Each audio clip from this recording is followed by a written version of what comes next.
Touchdown Tampa Bay, you're listening to the Pewtercast.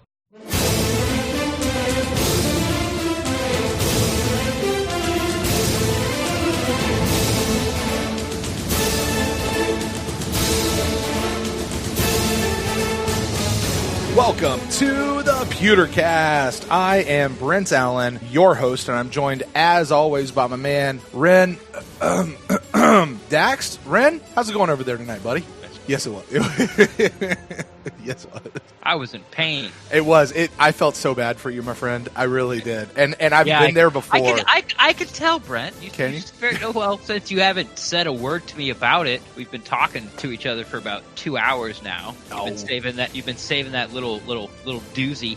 I don't think you felt too bad for me. I was in full panic. Were you? I can see that. Going live, man, that's the thing. When you go live, especially, because like right now we're recording. There's nothing live about this. If anything happens, we can just say, press pause, take note of the time, we'll edit this part out, let's collect ourselves. But man, when you go live, it's tough. It's tough. Well, man, you power through it. You did the right thing, but you just look, it's a live show. Things happen. You said, excuse me for a minute, you took care of it, you came back, and you were fine for the rest of the show. So, And then I cut it out when I put the pod. Right. The problem is it's still on the video side. So, but anyway, no, you did fine. Well, if anybody doesn't know what we're talking about, due to the way the schedule happened this particular week, I was not able to join Ren for the instant cast, and he had to go solo. And when you're going solo and you're by yourself, that's a lot of talking. And Ren, that was a show that I really, really wish I would have been able to be a part of, because coming off of this game, there was a lot of thoughts and a lot of things that when you talk about an instant cast, these are your instant reactions. This is how you're feeling right now coming off of this game.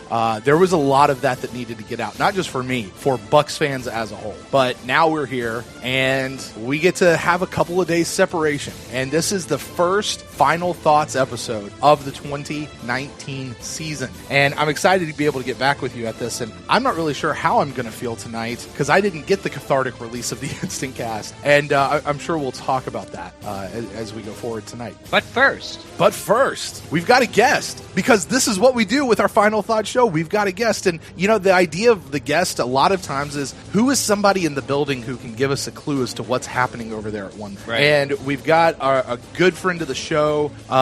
He's a guy who won the Pewtercast Award for Guest of the Year last year. From pewterreport.com, Mark Cook is going to be joining us. And really look forward to everything he has to say and just catching some insight into what's really going on over there and what the hell just happened. Right. We've already recorded the interview, and that was my first question. Yeah, right. It was. It's like, so, Mark, what the hell happened? And right. Go. And he did. And he went. So, guys, we are going to get into that. And then on the backside of the interview, obviously, we'll be talking about our final thoughts on the game as we put the 49ers game to bed ourselves as a fandom. And hopefully you join us in that. And we turn the page looking towards the Panthers game, which is not this weekend, Ren. It is Thursday night. It is coming up, and it is coming up quick. So, Ren, why don't we go ahead and get into that? We got Mark Cook. We've got final thoughts on the 49ers game. That's what's coming to you guys today on this episode of The Pewtercast.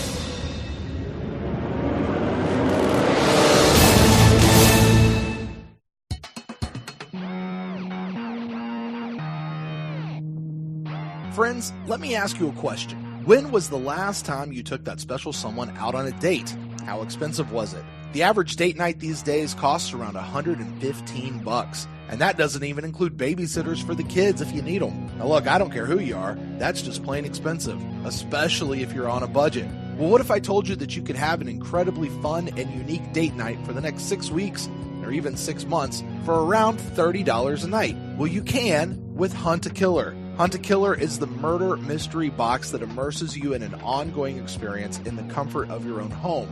With every box or episode, you'll dive deeper into the case, sift through the evidence and the case files, and you'll be running red string from pin to pin on a map until you crack the case and catch the killer.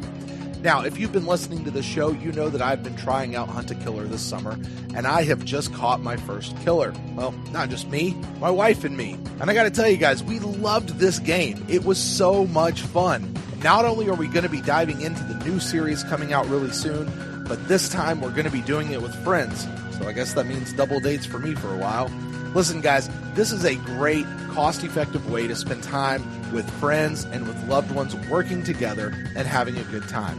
Now, if that sounds like fun to you, I've got a special offer from Hunt a Killer. Just go to huntakiller.com and use the code PewterCast for 20% off your first box. Again, make sure to use the code PewterCast, that's all one word, for a 20% discount and to show your support for the PewterCast. See if you have what it takes to hunt a killer.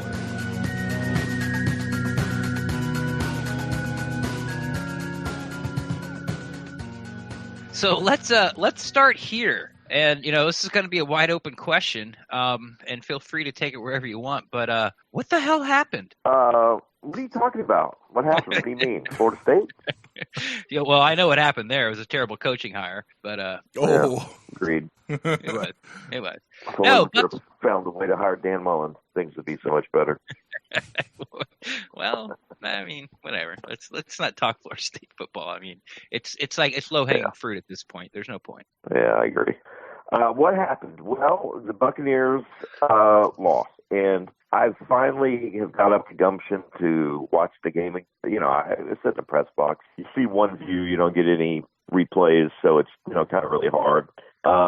This one I really didn't want to go back and watch, but especially being the first game, I felt I really needed to. And man, I'm only midway through the first quarter, and I already have a splitting, aching headache. There's just a lot of bad things going on offensively, and I hate to say it, but it really seems to all start up front. To be honest with you, it's just again, I coached offensive line in high school. I'm not certainly George Warhop or Harold Goodwin or of that caliber by any stretch. But I mean, I just see some things that just kind of make me shake my head, and particularly at the tackle positions where I'm seeing Donovan Smith and DeMar Dotson, surrendering 6 or 7 yards. I tweeted out a picture earlier before any contact is made with a defensive lineman. I mean, they're basically allowing them to collapse the pocket before anything, before any contact is made. And again, I don't know if that's the way they're taught, if, they've just were particularly nervous about the speed edge rushers that the 49ers had. But, really there's guys on top of Jameis Winston as he, sets up to throw the football on that's just the first 2 or 3 drives that I've seen. And again, I've got a headache already. There's not a lot of clean pocket there for Jameis Winston. And look, I've said it on our podcast before, and I've written about it. Jameis doesn't necessarily thrive with a completely clean pocket, right? He likes a little chaos. He's one of the most accurate passers in the NFL when he's scrambling, when he's moving outside of the pocket, or when he's moving around. He's not a guy that needs a Drew Brees or a Tom Brady type pocket, right? But at the same time, I mean, when you can literally feel the guys breathing down your neck, that's not real conducive for completing a lot of passes either. And Jameis did not look comfortable. I don't know if it was from a mental state he wasn't comfortable, if it was from the pass rush. He just didn't look comfortable that whole game. He just was a little bit off. And he's been known to do that. But he's also been a streaky guy, a guy that can look off in the beginning and then catch fire. But I don't think Byron Leftwich really called a game for him to ever kind of catch fire, if you know what I mean. They predominantly ran on first down a majority of that game, and a lot of times on second down. And you know what? Ronald Jones averaged 5.8 yards a carry, but he didn't score a touchdown. They scored 7 points in the first half, and that was on Vernon Hargrave. So we can sit here and applaud the offensive line and the coaching staff for, hey, they ran the football well. Well, they still scored 10 points. So that doesn't mean anything to me. And then if you're not going to take advantage of using play action off of a successful running game, then I'm not even really sure what the hell you're doing besides just trying to chew up clock. Right. Yeah. I talked about the game as, it felt clunky. I guess building off that Byron Leftwich play calling, his style that he did. Part of it was because the referees, and I'm not blaming the game on the refs because they screwed both sides extensively. Lots of ticky tack. It's sort of like that old saying where when you notice the refs in a game, it's going to be it's a bad game. And the refs were sort of the focal point of, the game for both sides. And, it got to the point where if there was a good play, I was expecting a flag. And if there was a play where there was an incompletion, I was also expecting a flag. Like I was just expecting a flag. But yeah, the first half felt really clunky to me. And like you said, I also felt like when they were running the ball with Rojo, it's a fine line because I liked that he didn't get away from it, but I also felt like like you said, he didn't use it. He didn't build off it. He just did it until they stopped it. And then it felt like, okay, Right. now what do we do? Yeah, well, yeah, no, I agree. I think that's a pretty good description of what I saw and what I'm looking at right now. Look, I mean, we'll give Byron a bit of a pass. This was his first game as the Buccaneers offense coordinator. But as I told Trevor earlier today at One Buck when we were there,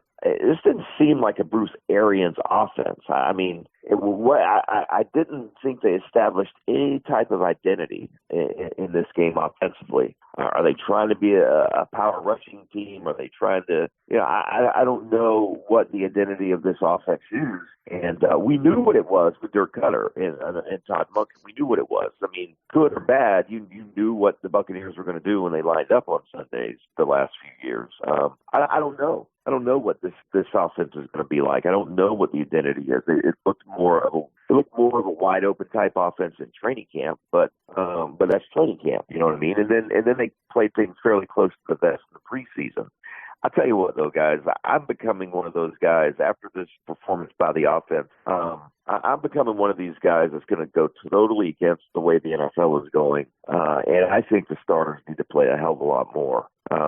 If you're trying to build chemistry on an offensive line, 1 or 2 series a game is not going to do it. And you can't do it in practice because you're going about 3/4 speed maybe. You're not trying to plant your guys and pancake blocks and things like that. So, I understand why. I mean, it's a double-edged sword, right? You get too physical, you let them play too long, you run them the risk of them getting hurt. But guys are going to get hurt, whether it's in the preseason or whether it's not like they're magically going to not get hurt the rest of the year just because they didn't play much in the preseason. It's still a gamble, and it's still a lot of luck involved in that. So, but particularly when you have a brand new offense, brand new playbook, you've got, a handful of new guys, and you've got Alex Scapa, who's new, you got Perriman, there's no Humphreys or Jackson here anymore. Rojo's getting more looks. So, I think, in my opinion, I think this team looked like a team that did not play very much in the preseason, and I think that hurt this team somewhat. Do you think there's anything to the idea, and I've seen this out there in Bucs fandom and social media, some Cardinals fans, or people at least that purport to be Cardinals fans, who are like, hey, listen, when Bruce first got to Arizona, the first half of the season really wasn't very good either for us, and then everything turned on. Is there anything to that, like, because there's a lot of fans that after one game, and this sounds absolutely ridiculous until you take into account the last 15 years of being a Bucs fan, like after one game this season, they're ready to write Jameis Winston specifically off. Some of them, not everybody, and maybe not even most, some of them have actually I've seen turned on some of this coaching staff and all of those things. Like, is it fair to go ahead and do that after one game? And how long should we really give this be a turn the tide, fix Jameis, get a new scheme situated or all these things put in? Like how long do we really need to give them? Because as you just said, obviously the preseason wasn't enough. He's the quarterback whisperer, but he's not the quarterback miracle worker, and he can't snap his fingers and make Jameis Winston be what people want him to be. He can't just snap his fingers and this offensive line play the way that the front office feels that they can. But I'm not going to beat up the fans too much because, the old saying Louis Grizzard used to say, if you kick the dog every time you get home from work, he's eventually just going to stand on the porch and not come out and greet you. And this franchise has kicked the dog on a regular basis the last several years. So they're conditioned, right? They're conditioned for this type of response. So I don't hold it against anybody. It's prove it to me, and that's what this fan base is waiting to see for some change, because it looked a lot like some of the performances we've seen over the last several years. And so I can't really blame the fans for that. I think it's premature. I think it's silly. I think, Bruce has said in his book that, with Carson Palmer, it really took half the season, 8 games. He doesn't judge quarterbacks in a new system before 8 games because it takes them a while to get used to it. So there is something to be said for that. But I get where the fans are coming from. I do. I mean, I heard it in the press box from the media members, and I had to pull some of our own guys off of the ledge, after the game was over. And it was frustrating because we all expected a better performance, but it is game 1. Problem is, guys, is the schedule is not going to get any easier over the next 7 weeks. It's going to be a tough first half to this season. But as I wrote in the mailbag, maybe this is a Tony Dungy first-year type deal. I think they started off, 1-7, 1-8, something like that, finished 6-10, and the next year was the playoff year. I predicted 10-6, but it's, you're already down on one of those wins that I counted, so now I'm at 9-7, right? But hey, go up and steal a win Thursday night, a game that I don't think anybody really predicts this team to win. Although this is a game that's winnable. People are acting like the Carolina Panthers with the New England Patriots. I mean, this is a team the Buccaneers beat last year. This is a team the Buccaneers moved the football on quite a bit. Once they took, I think Fitzpatrick started that game, and Jameis Winston came in relief, if I remember. There were so many of those games where they went back and forth at quarterback, but I think they put up 4 touchdowns against this Panthers defense in that game last year. And I think this is a winnable football game. I mean, the odd, I would not pick the Buccaneers to win this game, but again, this is not the Buccaneers taking on the Patriots in the Super Bowl by any stretch. The Panthers are still the Panthers. They're not a 13-3 football team. I don't think so anyway. Right. Well, they're an 0-1 football team right now. So exactly. Yeah, I'm with you. So, for us to win this game, I should say for the Buccaneers to win this game, I think it's going to rely heavily on the defense, because you talked about, when we went up there, but the Panthers put up 35 points in the first half. I mean, I don't think there's anything to complain about as far as defensively that they showed out there. Week 1 in a top Bulls defense. Was it what you were expecting? Were you pleasantly surprised, or are there still some things that you saw there at the game that you would need to be cleaned up or would like to improve? Well, I think we all would agree that if before this game you would have told us that the Buccaneers were going to hold Garoppolo under a couple hundred yards, Kittle was only going to have 58 yards, Matt Breida I think only had 28 yards, and you were going to hold the 49ers to 17 points, I think we all would have agreed that they were going to win this football game. I like what the defense did a lot. I'm not a 100% believer yet, because I really don't think that the San Francisco is a very potent offense. I mean, outside of Kittle, I'm not sold on Garoppolo. I'm not sold on those receivers they have right now. So I don't think that was a great test for the defense to really tell us the way this defense is going to be, but I think there was plenty of things to be encouraged about. Number one, it was their first game in a brand new system, and there weren't a whole lot of, from what I remember and what I've seen so far reviewing the game again, there weren't a whole lot of, mental errors. There weren't a whole lot of guys,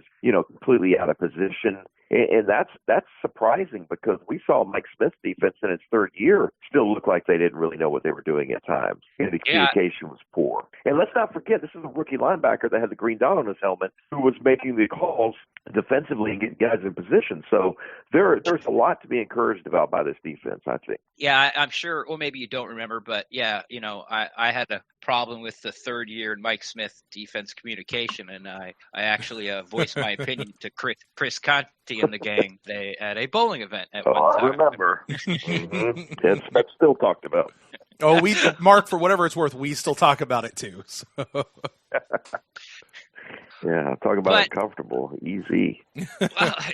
Look, I first off, I waited. No one else had a question, and I threw it out there, and then he gave me a bullcrap answer. So, I'm following it up, Mark. I'm sorry. It's like blah blah. Yeah. No, hey, blah blah blah. For whatever it's worth, kind of a where is he now? I saw Chris Conte sitting in the stands during training camp by himself, just looking longingly out at the field. Chris, I talked to Chris. He came up and he smacked me on the back and we talked for a little bit. And, he really feels like, he can still play in this league. I know there's a lot of fans that disagree. He thinks he was one of the, he would still be one of the better, one of the top 5 safeties on this current roster right now. And, maybe so. I mean, I like Chris a lot. I think Chris took a lot of crap from fans that wasn't necessarily fair to him, but it is what it is. Doesn't matter what we think. We're not general managers. Obviously, the other 32 teams don't feel that way. I will say he was put at a disadvantage in that last game against Pittsburgh. We all know what happened. He was poster child for a bad situation where he got ran over, but the guy had no business playing that game. Had a bad knee problem. Took some shots right before the game into the knee so that he could even be out there on the field. I think there's some frustration still on his part on kind of how it ended. It was, I don't want to call it a messy divorce. It was just kind of like, you show up one day and the wife's moved everything out of the house. I mean, they not really give you a whole lot of explanation there, but that's unfortunately the way the NFL is. I mean, there's not a lot of loyalty. They'll keep you till they can find somebody better, and that's just the NFL. That's the way it is. Well, go ahead, Brent. Sorry. Oh no, I mean, I always recall hearing tale of the day that Tony Dungy got fired. I think he found out because his key card was deactivated from wherever the headquarters was at the time. So what are you going to do? But Mark, let's bring this into the locker room. And talking about the players. We certainly know how Bucs fans have responded, and it has not generally been positively well received. But from being around now, we've seen the press conferences. We've seen Jameis's 2 press conferences and BAs and Todd Bowles and the other guy, Byron Leftwich, is like we've seen them. But you've been around there. Like, what's really happening this week in the building? Have they been able to really set this one aside and move on? Is there still tension? Like, what's been happening there in One Buck?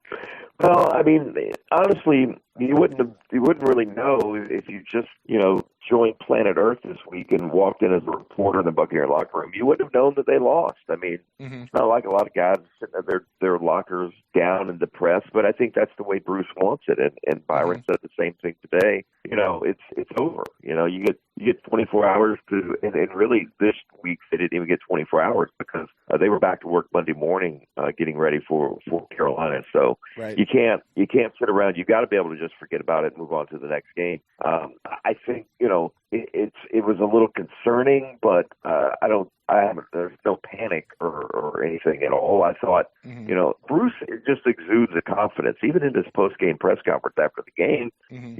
Look, I'm gonna always go back to midway through last year, sitting in the press conference Dirk Cutter had after a loss, where somebody asked, what's your message to the football team? How do you get this fixed? And he's like, I don't know.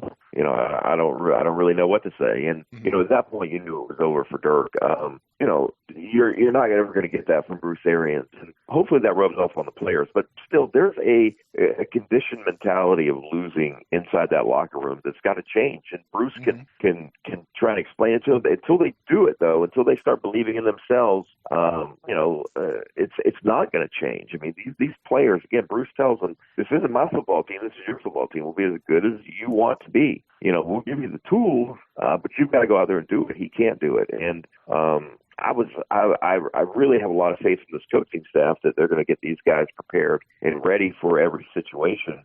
But again, it ultimately does fall on the players to go out there and perform. And I think it's still a mentality that I don't know that they believe it yet. And it's going to take a couple wins. A win at Carolina on Thursday night would go a long way in helping this team's psyche moving forward, in my opinion. So that's why I think this game is so crucial. And they can lose this game and not lose the season if they can play some competitive football and show some fire. But if they get blown out Thursday night, that's not good. And then you've got the Giants coming to town, which is a must-win at that point. Because if they start 0-3, then the wheels could completely fall off this year. So they've got to keep believing, and Bruce has got to keep preaching the message. But to go back to your original question, the locker room seemed like a normal locker room. There wasn't anything abnormal or strange about it. There doesn't appear to be any hangover. I don't know if that's good or bad, to be honest with you. As fans, the hangover is still strong. Here we are Tuesday. You go on Twitter, it's still there, but I don't think you want the players to still have that hangover. But you still want them to be kind of pissed about it, right? I mean, you still want them to be, disappointed in the results. So again, there's that fine line, and that's where I feel better about a guy like Bruce Arians being in charge of the football team than I did Dirk Cutter, because he has a proven track record and a proven resume, and he just exudes confidence. I mean, even like I said, Sunday evening, he was, hey, we know what we did. We'll build off of it. We'll get better. And I believe him. You know what I mean? I don't know why, but I believe him. I guess I believe him because that's just what he's done throughout his career. But we'll see if he can convince those players to believe him as well. Yeah, and I mean, Mark, I think you just hit it, man. I want these players, as a fan, I want these players pissed off. Now, I don't want them to the point where they're pissed off and they're going out there making stupid, silly mistakes and making bad decisions. But I want them pissed off in a way that this fuels their fire, that this fuels what they're doing over the course of this next week. To go in and it just, and I remember from, the one time that I got to be in a locker room and it was after a loss, and, you're sitting there going, maybe twice, but, everybody just kind of was fairly jovial and acting okay, like they didn't really realize that they had just had a loss. And as a fan, you hear about this. Yeah, you're given 24 hours, then you got to forget about it and move on. And honestly, I don't want you to forget about it. I want it to do that thing that's going to propel you forward. Be fuel for the next week. I agree with you. You've got to use that, in my opinion, as fuel. I mean, you can't completely forget about it because you disappointed a lot of fans out there. But listen, this is just a different NFL, man. And Warren Sapp, when he was on our podcast a couple of weeks ago, said, this breed of players today are soft compared to when he played, and they're more interested in getting likes and retweets, and I don't see that a ton with this football team, but I mean, there's something to be said for that, just for this generation that we're in to a degree. So, I mean, money makes a difference. I mean, you go back to the early days of the Buccaneers when Leroy Selma was the best player on either side of the ball, and the guys making good money by NFL standards. But you know what else he's doing? He's working at Barnett Bank in the off season to get ready for a post-career out of football, right? I mean, but they played the game because they loved the game, and there are players on this team absolutely that play it because they love it. And Jameis is one of those guys. I mean, Jameis Winston would play quarterback in the NFL if they were making 1979 wages because he just loves the game. And again, I go back to that one of the best moments in Hard Knocks a couple of years ago was Jameis. I think he was in a training room and talking to Peyton Barber and maybe another guy, and he was talking about guys who play football because they're good at it, and then there's guys who play football because it's their life. And I want to see more guys that play football because it's their passion, the way it's the passion for the fan, right? But it's still a job. I try to put myself in the players' shoes sometimes, and it's still a job. I mean, they're going to get that paycheck on Tuesday, direct deposit in their account, whether they win or lose. The one thing about Bruce is, though, if you don't perform, the paycheck ends because they're not gonna keep you around. I firmly believe that. From watching the All or Nothing on Amazon with him a couple of years ago, he'll cut a guy in the middle of the season. Shit, he's the kind of guy it looks like he would cut a guy before they get back on the bus to get on the airplane. You know what I mean? Right. I mean, you look at the Ted Larson thing. If people haven't seen that, I mean, where he jumps off sides on a play, and Bruce basically said if that would cost us the game, you would not be sitting here. He said that the next morning in the meeting, and I 100% believe it. I don't know if all of these players necessarily believe it, but I think there's going to be some come to Jesus meetings before the season is over, and Bruce is going to win because he is the head coach, and the Glazers have a lot of faith in him. You can't fire 53 guys. It's always easier to fire the coaches, but they've got almost 53 coaches, it seems like, so that might be a little more difficult. But Bruce is going to have an opportunity to mold this football team in the way that he wants, and I think he's got 100% support of the Glazers. And I think if continued mistakes happen from the same guys over and over, they're not going to be in the starting lineup, and they may not be on this football team. And that's just Bruce's style. It's old school, and I like it. And I think it's kind of needed to this football team. I would say I love DeMar Dotson as much as anybody, but I don't think he had a very good game. And that's the kind of guy. Listen, they brought in a couple offensive linemen in the last couple of weeks. He's a guy that needs to get better in a hurry, right? You're not going to get rid of Donovan Smith because you just signed him to a ton of money that you owe him and some guaranteed stuff. But a guy like Dotson, you know what I mean? That could be a message sent. Again, I'm not picking on him specifically. I'm just trying to find a player that could be made an example of if they don't get better, over the course of the season, and really not even over the course of the season, over the next few weeks, in my opinion. Yeah, well, look no further than Caleb Benenoch.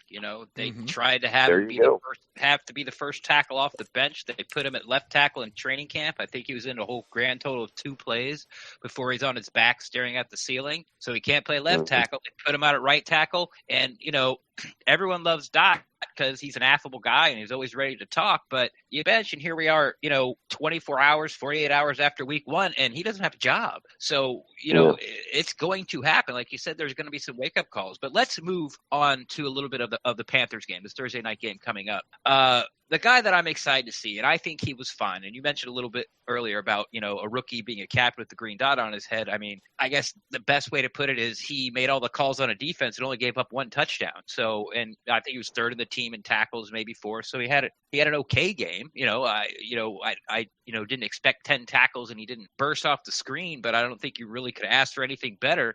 One of the reasons I think Quan Alexander isn't here is because he can't cover, and he definitely can't cover the Kamaras and the McCaffreys and the Freemans that are in our division. Now Devin White is here. Is Devin White here to patrol the middle of the field and to sort of, cut these guys off the knees, these Kamaras, these McCaffreys, and the guy from Atlanta? And are you expecting to see that like right out the gate, or is he going to still have some growing pains trying to track these guys down? Well, there probably will be some growing pains. I mean, you can watch all the film you want of Christian McCaffrey, but until you get out of there on the football field, I expect him to beat Devin on some plays. But yeah, I mean, that's one of the reasons Devin is here is I think he's more athletic than Quan.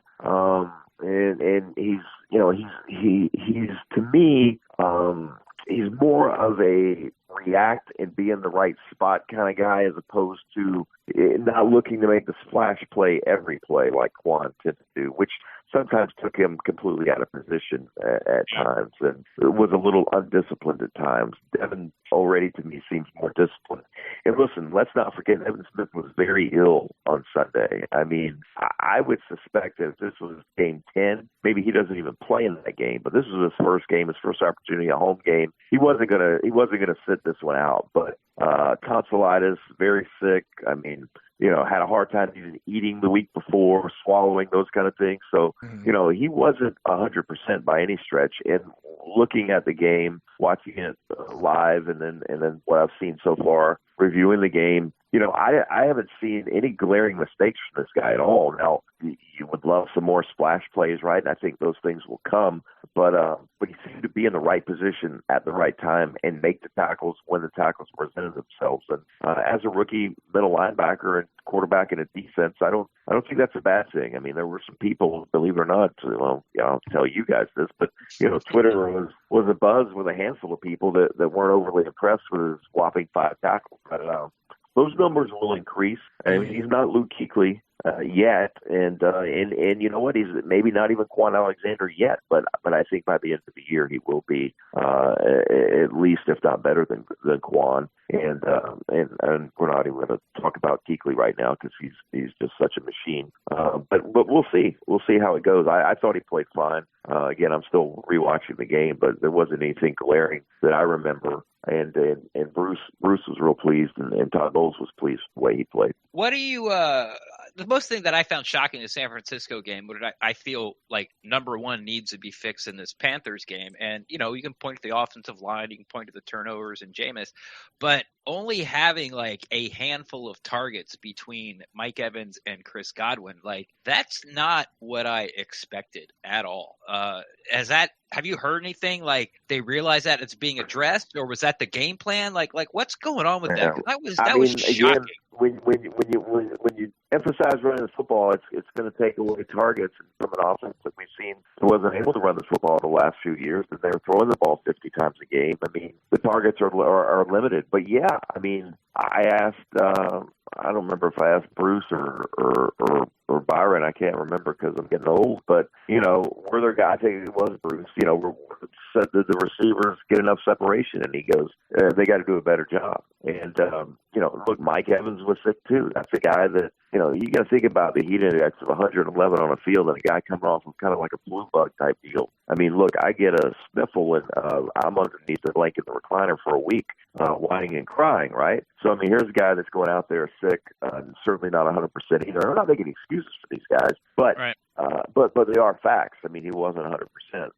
But I expect more from Mike Evans. Bruce Arians expects more from Mike Evans, and more importantly, Mike Evans expects more from Mike Evans. But I'll tell you, but even so, more so than that, that was more disturbing was the fact that they didn't really utilize the tight ends as much as they should, in my opinion. Mm-hmm. Again, I wasn't a huge fan of Byron's game plan for this game because I don't know that once he got past those first 15 scripted plays, if he really got in a rhythm as a play caller. He said today, hey, he'd like to run the play. He'd like to hand the ball to those guys 40 times a game if it's working. But again, you got to punch it in the end zone. I mean, if it works, in the middle of the field, that's one thing. But when things tighten up down closer, and Byron said, then he had some penalties, and all of a sudden it goes from, 2nd and 7 to, 2nd and 20 because you have a penalty or something like that. And you can't just turn around and hand the ball off. Then you do have to try and throw. And defenses know that as well. I think San Francisco had a hell of a game plan for this Buccaneer offense, and they're an improved defense, certainly, because this was not a very good defense. This was a bad football team last year. This was a team that did not win on the road.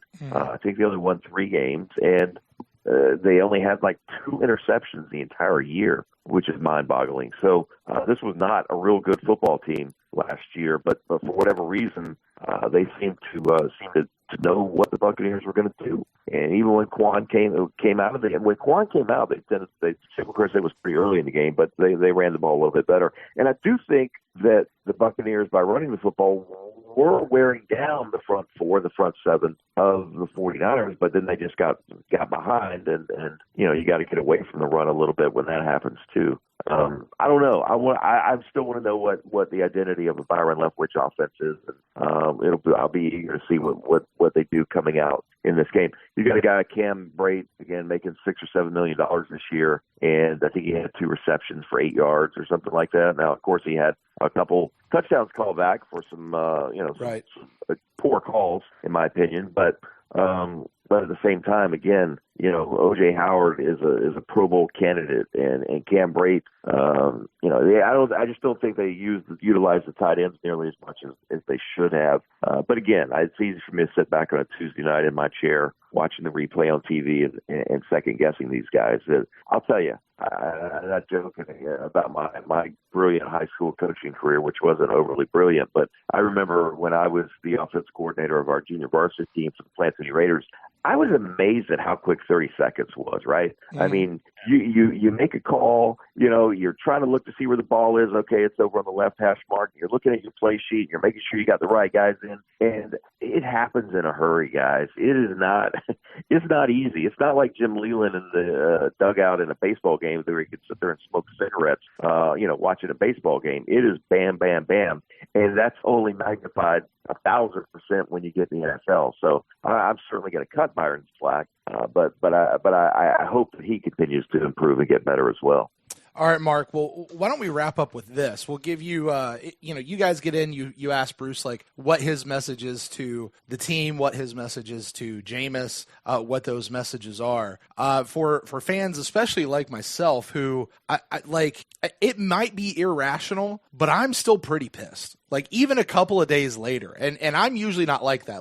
I may be pissed for a couple of hours, and then I chill out and cooler heads prevail. I'm not that way right now. I'm just not. And it might be that I missed my own Instant Cast earlier this week because I was driving home. But what do you have to say to Bucs fans as you've been interacting with us as a collective whole? You've seen what people are saying on social media. What do you have to say to us now after one game heading into a short week going to Carolina? Well, it's a long year, and I'll say this: this team was 2-0 after 2 games last year. Nobody saw them losing or only winning 3 out of the next 14 games. Right. As quick as a bad start can turn around. As quick as a fast start can turn around to a bad one, a bad start can turn around to a good one. And again, I'm trying to look at it from a glass half full perspective. Again, this is not Bruce Arians in his 4th or 3rd year with the Buccaneers. This is Bruce Arians after 1 game with the Buccaneers, with 22 guys on the field doing something completely different than they did last year. Now, look, football's football. You block, you tackle, you do all those things. But if they can get better on the offensive line, and I think it's where it all starts. It just all starts up front, really on both sides of the ball, but really offensively with the offensive line.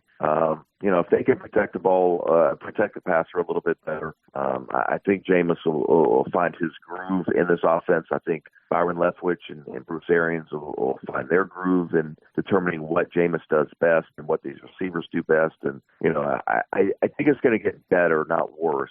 That's, not hard to say because it can't get a lot worse than it was last week. But, there's plenty of hope left with this football team. And, again, I think Buccaneer fans should, feel comfortable in the fact that this is not the same old Buccaneers because it's not the same old coaching staff. There is 988 years of coaching experience. I'm exaggerating a little bit, but again, there's a ton of coaching experience and successful coaching experience with this football team. And I'm going to give these guys time to find their footing and find their groove. And I'm certainly not ready to panic after one loss. It was a bad loss, but I'm not going to panic right now. This isn't Willie Taggart in year 2. This is Bruce Arians in year 1. I'm panicking. I'm panicking in Tallahassee, by the way. It's not looking good. Well, Mark, man, thanks so much for your time and coming on to talk to us. And may I be the first to wish you luck in your campaign to defend your trophy come the Pewtercast Awards for 2019. Yeah, I've been thinking as I'm talking, I'm rambling on a lot too much. I'm gonna have to have a redo at some point this year. I don't think this is my best. I mean, it's probably still better than anything Scott Reynolds has put out there, but it's probably not my best appearance. I could do a better job, just like Byron Leftwich and Jameis Winston. I can do a better job. Put me back in the game at another point this year, Coach, and I'll perform better. Well, as they keep saying, this is a long season, Mark, so I'm sure we can probably make something happen there, buddy. All right, man.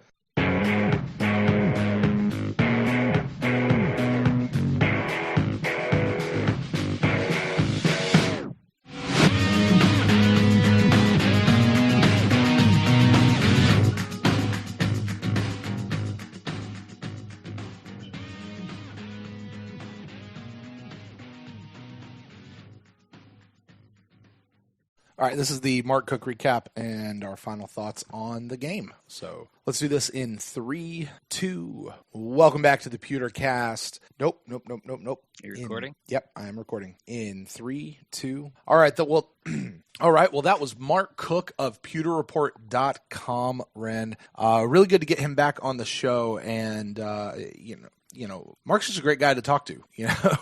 Yeah, another one of those people, I know we keep saying it, but it's an easy interview, Yeah. There's really no prep work involved. Just, like I want to ask about the offense, I want to ask about the defense, and then it's all you really got to do. I found it interesting that, as he was getting into the rewatch and he said he was tweeting out, some still photos and stuff that, even though they weren't getting to Jameis, it was interesting how he talked about how Dot and Donovan were dropping so far back, basically collapsing the pocket on Jameis before, they even had contact with the defensive end. So it'll be interesting to see, like, going forward, especially, this week, because they got Brian Burns, he's a fast, bendy pass rusher on one end, to see if they do that or if they were just doing that for the San Francisco game or if it's, something that's going forward. But again, I think, I just have all the faith in the world in this coaching staff that if it does become a problem, they'll fix it. Yeah. They'll identify it and fix it. Yeah. And I want to get to that here in just a second, but, to what you're talking about with Brian Burns and this, coming out of the Cleveland game when the offensive line basically got their asses handed to them, right? And the, kind of the refrain was, the offensive line looked bad, but this is also one of the best defensive lines in the league. right? And we said, oh, Right. by the way, we're coming up on the 49ers. They've got a pretty damn good front four as well. Right. They're all number 1 draft picks and stuff. And now we're saying, yeah, we're coming up on the Panthers, but they got Brian Burns. I'm not saying that we're going to do this the entire year, but we can't go through this whole year with an offensive line going, well, yeah, but they've got a really good player on the other side. You know what I mean? Like this offensive line has to hold up. Yes, agreed. I totally agree with you 100%. It's you don't want to have to say that every week, sort of going in and making excuses for the offensive line before they even show that they can play or not. And I thought they played okay. I don't know if it because Quan was out, but I thought they run blocked well. They gave Kappa help with Jensen and use Alley to seal his tackle, the guy over him, sort of seal him, and they ran behind Kappa and Dot because they double teamed the tackle, and Alley had to jump over and be Alley and do his job and seal it, and when they did that, there was a space. Right. But when they went the other way and it was Kappa's job to seal the guy, it didn't work so much. It was like, well, you're gashing him. We get down, in the red zone and they gave the ball to Rojo again. They didn't go behind Kappa and Dot. They went behind Alley and Donovan, who made the tackle, right. the backside defensive tackle, because Kappa didn't get his job. So, right. They'll scheme around it, but it's not fun to sort of every week be like, oh yeah, I mean, all right, they got a good player over there too, right? Would it be fair to say with Kappa coming out of this game, back in Cleveland, they just made him look silly. Yeah. Right. I mean, they made him look like it was still back in whatever college it was that he went to. I forget the name of it now. Humboldt State. Humboldt and Hobart. I get those two mixed up. But he was in Humboldt State. They made him look like he was still playing there instead of in the National Football League. Would it be fair to say that he, at least in this game, he looked like he belonged in the NFL? He just might have been a rookie. Like I said, I thought the whole offensive line played well. I haven't gone back and watched every play. We got Twitter for that.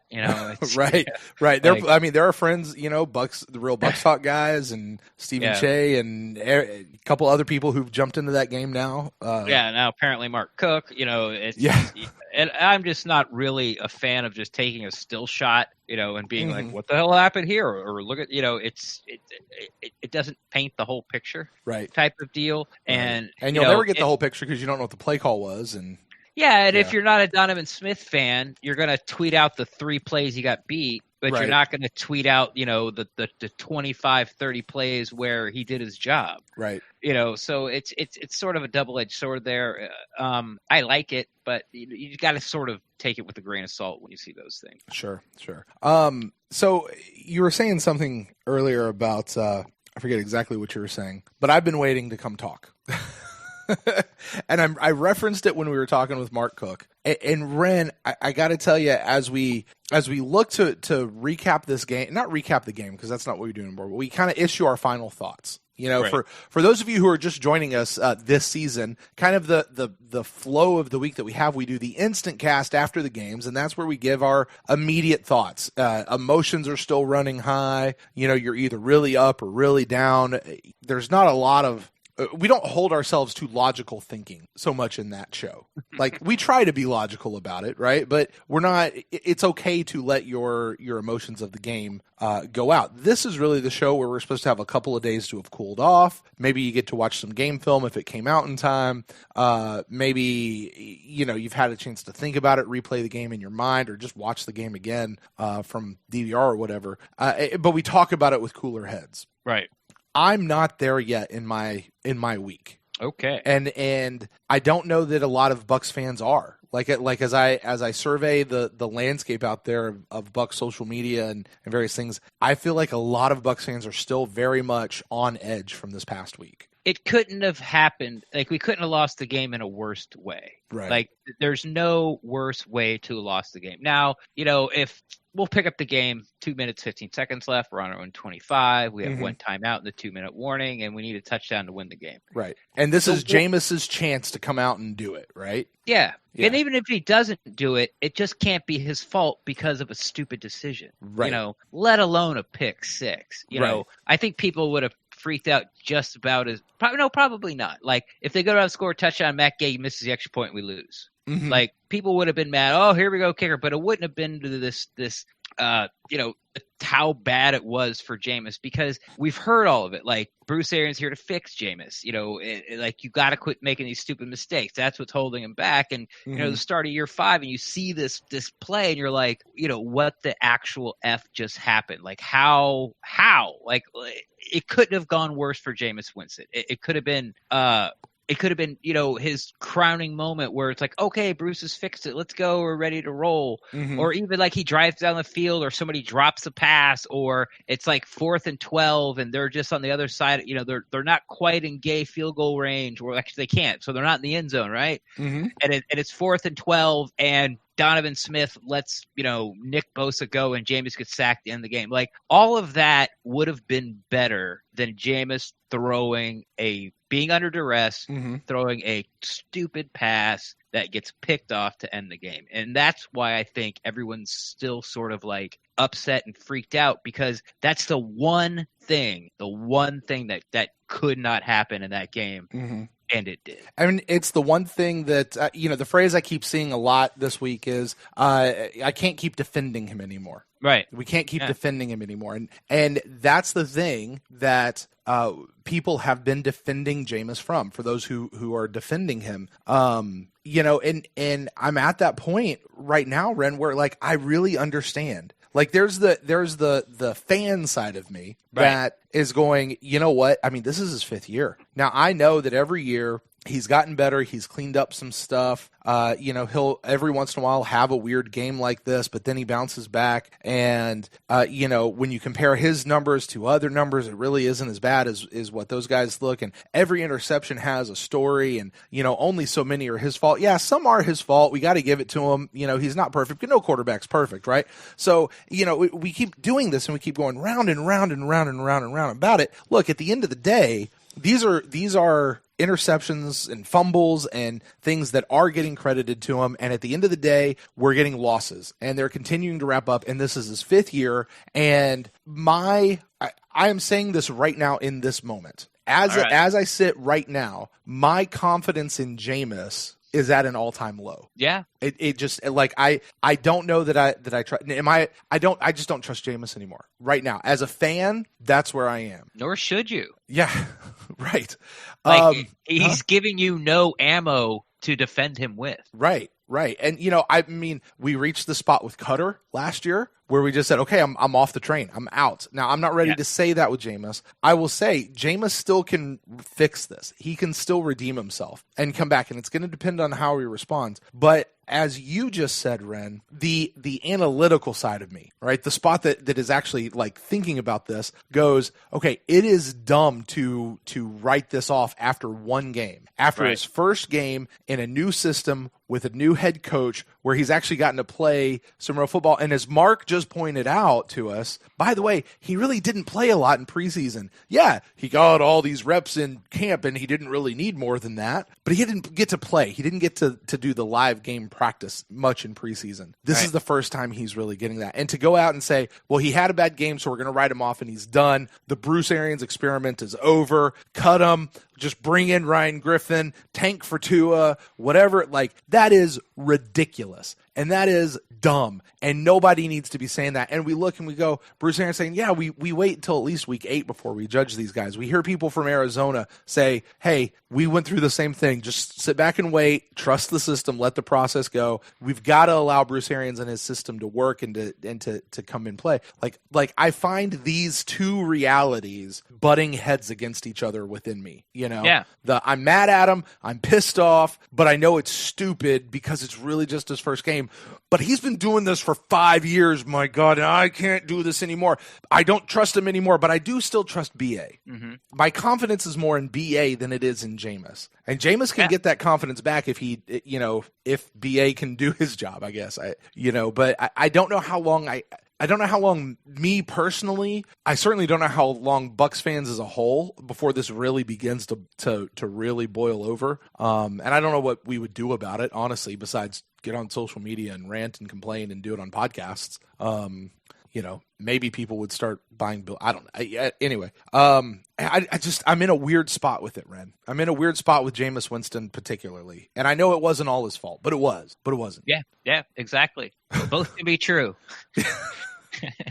Yeah. Yeah, it's rough, man. It really is. And again, like Jameis put us, if you're pro Jameis in this spot, he just really did. And you can say like Dare ran the wrong route. He should have cut behind the offensive lineman instead of like in front of him, or try to cut through him. Or hey, even though the guy was getting blocked, it was still past the line of scrimmage, and that should be a pass interference call. Right. Or Jameis saw him going that way, so he threw to the spot he was supposed to be, but he ran into the defense, the guy getting blocked and wasn't there, and it just became an easy pick, Like, he should trust his guys to be there, because you have to as a quarterback. Right. But at the end of the day, like, you can't make that throw. You can't make that throw. All of those things can be true. Yes, I would like for you to trust your players. Yes, I would like Dare to run a better route. But guess what? It didn't happen, and it's your job as a quarterback to decipher that and make the best play possible, and you didn't. You picked the worst option, and it came and bit you right in the ass. Yeah, and this is your 5th year in the league, dude. Yeah, this is not an outlier. Right. Like, and that's why everyone's so frustrated. Like, it could not have ended worse for Jameis Winston when it could have ended miraculously for him. Like, it was all set up. Just, as in, like, it's easy, but you go down and score that touchdown and they kick the extra point, and we win. And I got to tell you, John Hinkle put this out. D's Bucks, if you know who I'm talking about, one of the greater fans out there, fairly well known, puts out a tweet where he says something to the effect, and he's talking about during the press conference with Jameis after the game. He says something to the effect of, "I can't listen to Jameis stand in front of the podium and say I just have to be better one more time." Oh, I've quit listening to Jameis Winston's press conferences. They give you nothing. Yeah. Like, it's, I believe in trying to getting better every day. It's like, he doesn't have, at least we as podcasters, at least try to come up with different words to describe what we've seen. Right. Right. We have done a lot of flipping and spinning to be able to defend the players that we want to defend, and vice versa. But Jameis is just, it's like the script was written out for him 5 years ago, and he's just adhering to it. And like, people are just tired of hearing it. Yeah. Like, it's kind of like with me with Gerald McCoy. Like, quit telling me, Gerald, show me. Right. Why it used to frustrate me. And I get it. Like, I don't even watch Jameis. I didn't watch it today. And it's and it's my job as a podcaster to watch it. Right. But I'm not gonna. But you don't have to. You want to know why? Because you've already seen it 53 times, Ren. Yeah, exactly. So I get his frustration. I am with both people. Like, I am going to be a Jameis supporter. You know why? Because I have to be. I waited like 9 months for this. I'm not giving up after week 1. I'm not doing it. I'm not.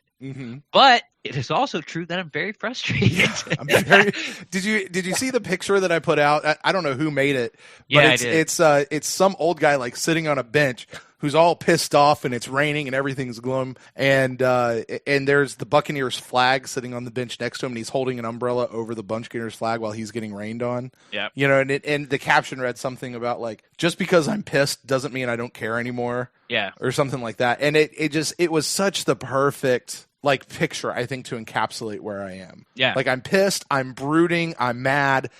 My back is to you. You can't talk to me right now, but I'm still going to hold that umbrella over you. Yeah. Like, I can't let you catch a cold in my presence. Yeah, exactly. I'm not going to let bad things happen to you either. Because we sit back and we say, listen, we are fans of this team. And I mean, I go all the way back to the Roberto Aguayo thing that I did in I think it was season 1 of the Pewtercast, and hashtag I'm with 19. It was never about being a big supporter of Roberto Aguayo. It was about being a supporter of the Buccaneers kicker, who was Roberto Aguayo at the time. Yeah. I'm not going to run the guy down. Same thing with Jameis. I'm pissed off right now. I ain't going to lie. And actually, the more I'm talking to you right now, the more pissed off I'm kind of getting about it. I'm pissed off about Jameis Winston right now. I don't care if it's his fault or not. I don't care. This has happened for far too long under his watch, and whether it was his fault, somebody else's fault, I don't give a shit anymore. It's just happening here. Yeah. I watched Drew Brees go in and last night throw was it a pick six he threw? I don't know. In the game, I think he threw a pick six in the game, and he threw a pick six. And you know what? He was fine. It was. I mean, it's not the greatest thing. You don't ever really want to see that with your quarterback, but it didn't carry the same weight with him as it happens with Jameis. But Drew Brees has a different resume than what Jameis has. Yeah, you know what I mean. And I do know what you mean. It just but hashtag I'm with. Maybe I'm not going to say that because I know what happened the last time I tried it. But yeah, I am going to support the Buccaneers quarterback, who is Jameis Winston, and I am going to cheer for him, and I am going to get behind him, and I'm gonna muster everything within me that I can to cheer for him, because he's wearing red and pewter. You know what? Also, I am not going to do. What's that? I am not going to. If Jameis comes out Thursday night, throws for 4 touchdowns, the Bucs win like 42-24, let's say. Yeah. I'm not going to jump on social media or come on this podcast and start rubbing in the faces of people that jumped all over Jameis, like you said. Get him out of there. Cut him. Yeah. He's the worst. You know why? Because if I'm not going to take the one game, I'm not going to take the one sample that proves me right and throw it in somebody's face, kind of like what people are taking the one sample of the first game and throwing it in the faces of people who are trying to support Jameis. So, it's you got to let it ride out, and I hope there's not a lot of ups and downs, but Jameis is not going to be starting. Like, you have to find out, it was, like I said, the worst possible situation. I still don't think that it's going to happen again. I hope. I don't know. I can't say anything with conviction anymore. Right. Like you said, like, I just don't trust him anymore. Yeah.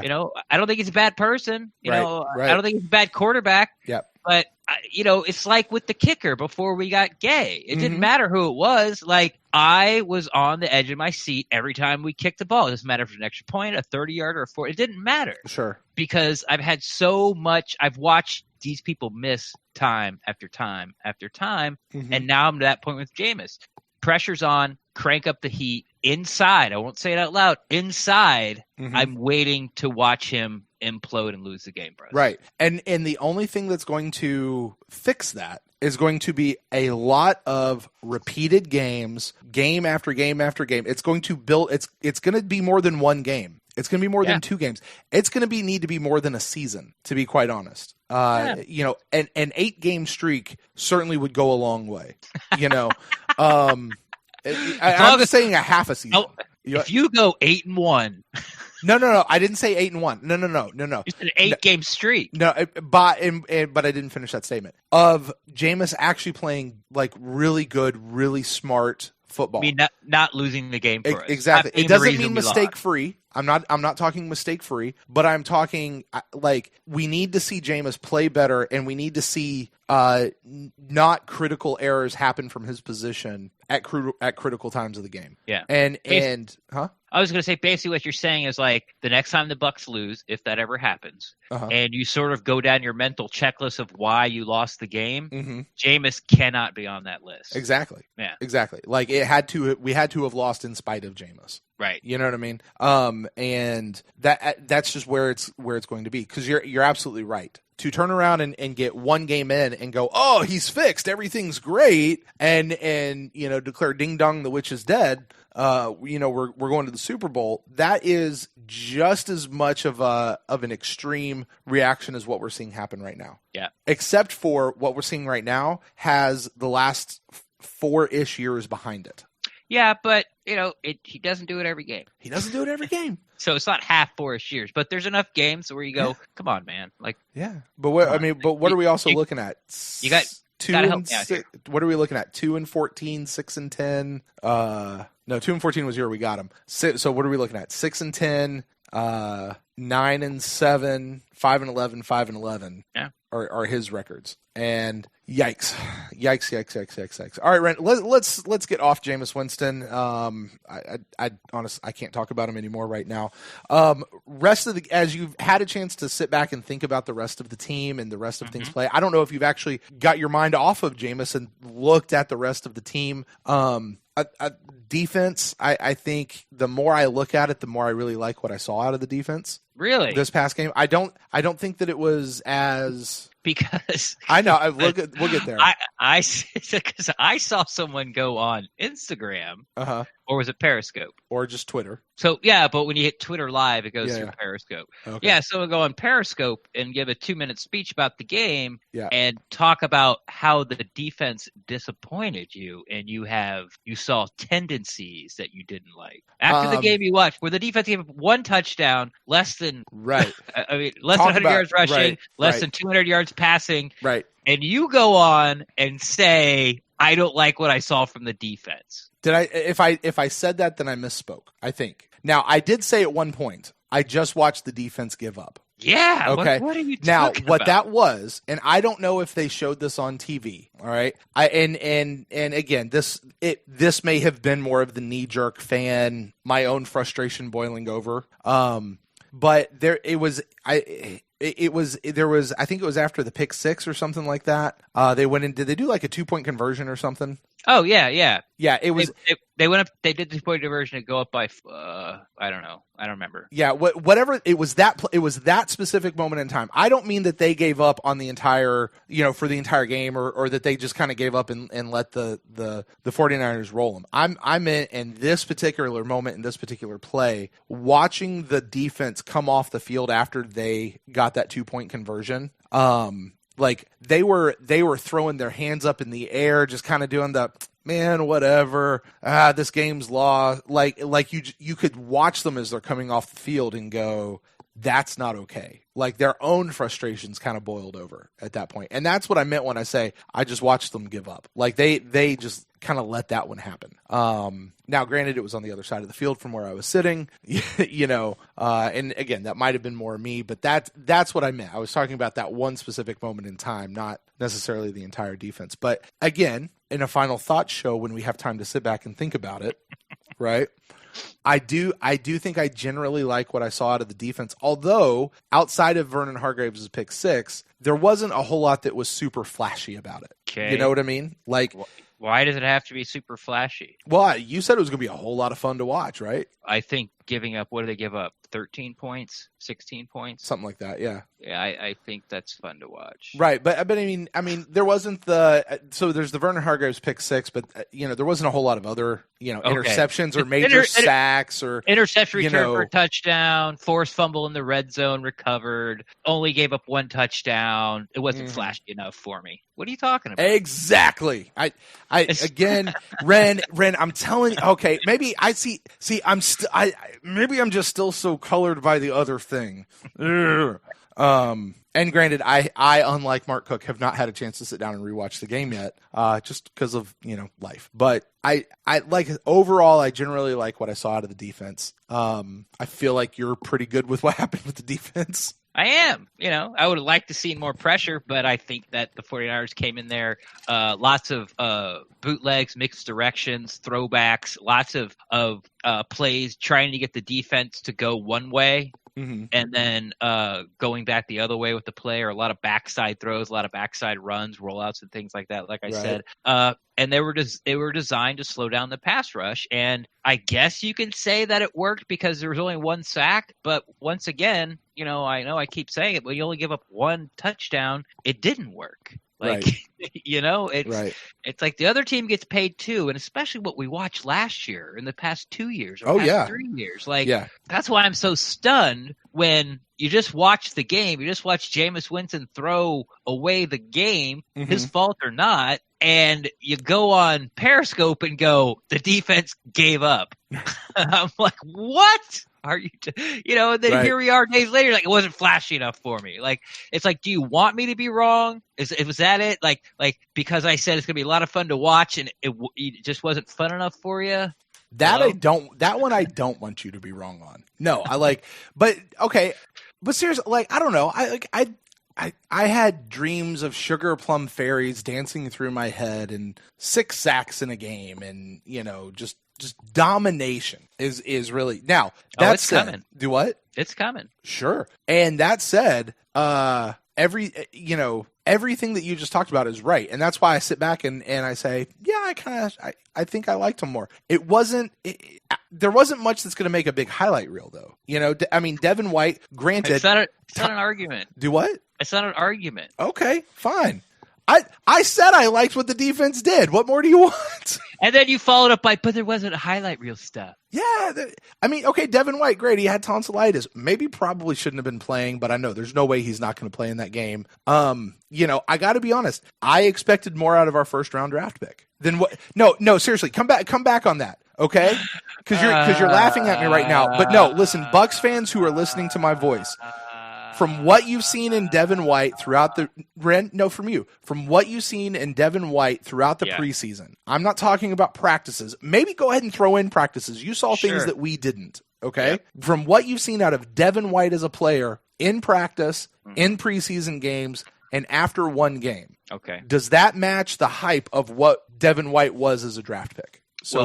Let me do this for you. Okay. You tell me the stat line that would have made Devin White's game okay in your mind. I have no idea. Well, you got to make one. Okay. Because you're not happy with he didn't really get the forced fumble, but people are trying to give it to him. Okay, so he captained and made all the calls on a defense that only gave up one touchdown. Mm-hmm. And he was third in the team in tackles. How many tackles did he have? 5. And I think it was like 6 or 7 if you count the assist. Really? Yeah. Interesting. Okay. Because I would think minimum 10 tackles. Listen, I mean, because he's supposed to be this big guy, right? Like 10 tackles, seeing him get in the backfield. Go back and show me the last time any Buccaneer had 10 tackles in a game. Quan Alexander had 17 tackles 3 years ago after his brother died. Yeah, and Buck fans have been hanging on to that about talking about how great Quan is a middle linebacker. It got him $56 million with the 49ers. Yeah, it did. Congratulations. I think that then brings up a good point. What sacks, do we? I think that brings up a good point. What do we really expect out of Devin White? Like, what's a realistic stat line expectation of Devin White for this kid who's supposed to be touted as potentially a defensive rookie of the year for the league? Right. That's a question to you. What would be a stat line that would be worthy of that kind of prediction? That's what I just asked you. Right. I'm turning it back on you because I have no idea. Well, you're the one who's not happy with it. Like, he was in the right place at the right time. The tackles that he could make, he made. Well, except for that one where the guy got stiff-armed and picked up a first down. He's got a ton on his plate. He's making all the calls. Like, everyone says that his leadership skills and his teammates are saying this, and take that with a grain of salt, whatever. But there's ways you can say it where Vernon Hargreaves just said there, like, the guy's not a rookie. Like, he's not a rookie. He doesn't act like a rookie. He can get like vets and like everybody on the team. When he talks, people listen to him. So I mean, I don't understand what he's doing wrong. I don't. I don't. Like 10 tackles. Like, what do you want? 10 tackles, interception, a couple of sacks, and a strip fumble. Yes, that'd be great. Okay. If he did that every game, he would win the NFL MVP, and no one else would get a vote. Awesome. I'm okay with that. God. Can we go play Madden on God mode now? Well. All right. Jesus. All right. But I mean, this is not a conversation I think we've had yet through the preseason or whatever. Like, what would a realistic expectation of our number 5 draft pick be? When? For this season? What should we expect out of him this season? Because he's not going to be Levante David. I can't give you a stat line because I really don't even know how many tackles like Levante David had like in his all-pro year. Like, I don't know what like an exceptional number of tackles are.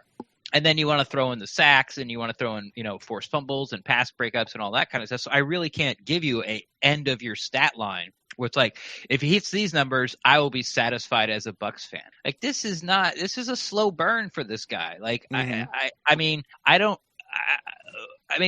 okay, let's put it this way. Who else that was taken, I'll even give you the whole entire first round, had a better game than Devin White? I have no idea. I didn't watch all 16 games this past week. So yeah, but you are on Twitter. But 98% of the people on my Twitter account are all Bucs people.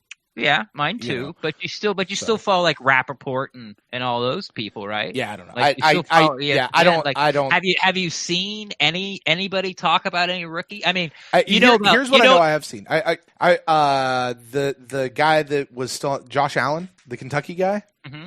Apparently he had a bad week. Okay. Or he just wasn't as good, as people thought he would be. The Kyler Murray apparently impressed some people out in Arizona. One game, yeah, but he apparently looked pretty impressive. Won a game, yeah. Apparently looked pretty impressive. None of the other people in the top 10, I think, have made it into my mentions. I mean, Nick Bosa was taken second. We watched him play. Yeah. He had Jameis Winston dead to rights twice and didn't even put a finger on him. Right.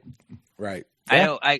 So that's sort of like what I'm saying. I don't know. Maybe, and I'm not going to be like, maybe you were too hyped, but I guess your expectations are sort of unrealistic, I think, for Devin White or this defense. And maybe that's my fault. Well, but here's the thing. The truth is, and I think what this conversation really reveals is we don't really have expectations of what Devin White should do. Well, you know I have like the fact that I do, but it has nothing to do with numbers. Like, I want him to do what he did yesterday. Like, I want him, like, when the plays are there, make the plays. That's what I want from you for like the first 3, 4, 5, 6, 7 weeks. Like, make the plays. Mm-hmm. At the end of the year, if he has like no sacks and no pass breakups and like no tackle for loss, and he has like 178 tackles, mm-hmm.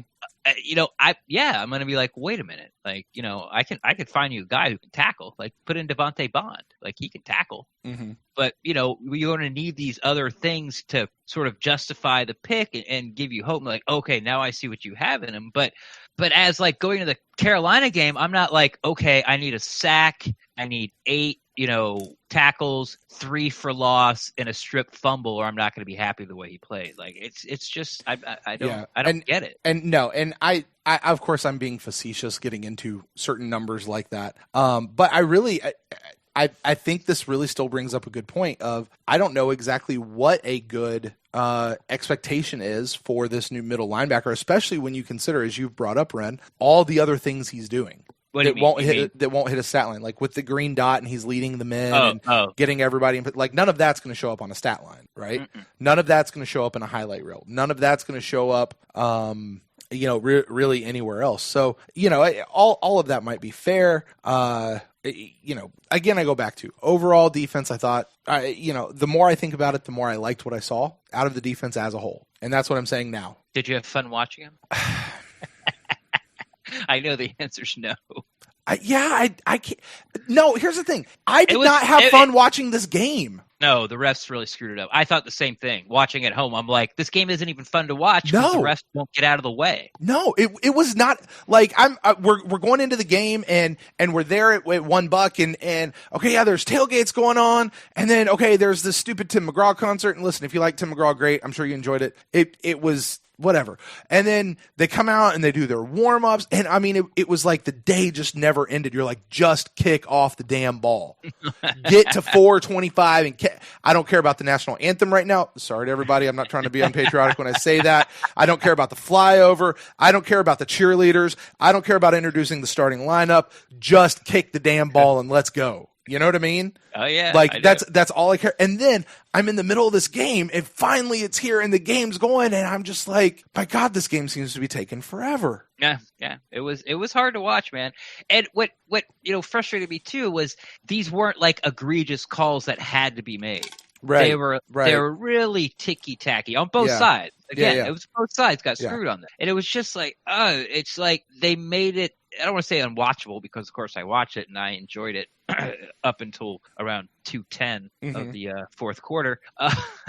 But, yeah, it was just I was more frustrated at the refs than I was with the Bucs for most of the game. Okay. Like it just wasn't – it wasn't fun. It wasn't fun. Yeah. Yeah, and I got to tell you, I was okay with Jameis right up until that last pick. You know what I mean? Because and I'm not saying that when he stepped out and there was 2 minutes and change left on the clock and they had to drive down and grab a touchdown to win the game. Like if that was Aaron Rodgers walking out on the field, I'd be like, we got plenty of time. We're fine. Like I know he's going to do that. I didn't have that same feeling with Jameis, but I felt like he could do it. Yeah. You know what I mean? And all of us did. And to go out and basically seal the game right after that, it just, I mean, oh my gosh, it was just such despite the final score being, what was it, 31-17, which sounds like that sounds like it's so far apart. Like the game was not that. Sounds like they won by 14 points. Right, but but that's what I mean. The game was not that far apart. No, it was 6 points with 2 minutes left. Right, we went And into we had the halftime ball. with a 1 point difference. Like we had the ball. Yeah. With, we were down by 6, over 2 minutes left with a timeout. Mm-hmm. Yeah. So, all right, Ren. Well, I think that's really. Do you have any other thoughts on this game, or can we just be done with it and move on? Because Sure, we've already talked a hell of a lot longer now than I ever intended for us to talk about this game. Well, how about to sort of get you off your frustration Sure. list? How about you say something positive you like that's not Ronald Jones? I like the new food options in Raymond James. You're the worst. No, something positive that I liked that's not Ronald Jones.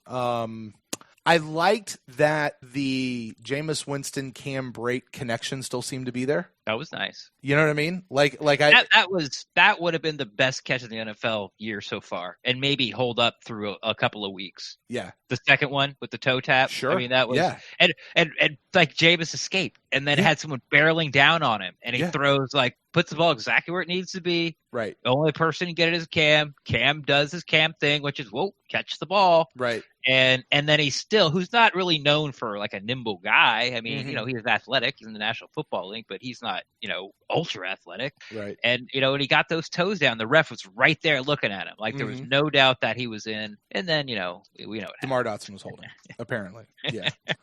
Yeah. I really liked that. I liked seeing Vernon come on.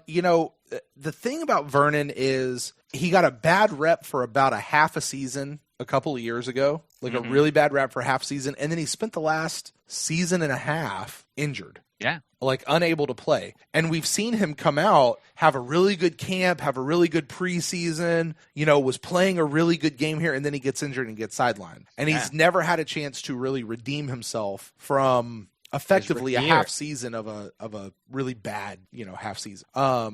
And I'm glad to see him not get hurt in this game so that he can keep playing. Where was the there you go. Where was the receiver compared to Vernon on that pick six? It was exactly. I mean, between him and the not him and the sidelines. Yeah. He's nails, man. Yeah. So yeah, those are my two big positive, I think, takeaways. But let's talk about Rojo. We haven't talked about him at all.